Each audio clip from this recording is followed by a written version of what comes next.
Tere! On aeg avaldada eelmise vaatajamängu õige vastus ning kuulutada välja võitja. 2021. aasta suvel ehitati Koosa rahvamaja ja Paisjärve vahelisele alale varjualune ning plats. Ehitus anti üle sama aasta 30. septembril. Kas selle nimeks saab Koosa kultuurikuur või kuursaal? Eks seda saame juba ristsetel teada. Ja võitjaks osutus Anneli Tsakuhin. Palju õnne, Anneli!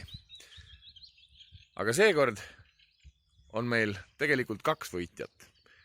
Me anname välja ka eriauhinna väga pika ja põhjaliku vastuse eest. Ja eriauhinna saaja on Irene Lillemäe. Palju õnne ka sulle, Irene! Aga nüüd tänase vaatajamängu juurde. Täna on väga kena kevadine ilm ja ma jalutasin siia kohta. Minu selja taga te näete ühe väga tuntud inimese sünnikohta. Seekordses vaatajamängus me soovimegi teada, kes on see kuulus inimene, kelle sünnikoht minu selja taga paistab.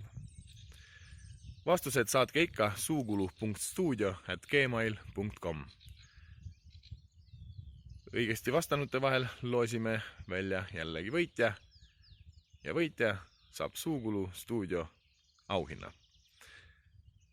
Kohtumiseni!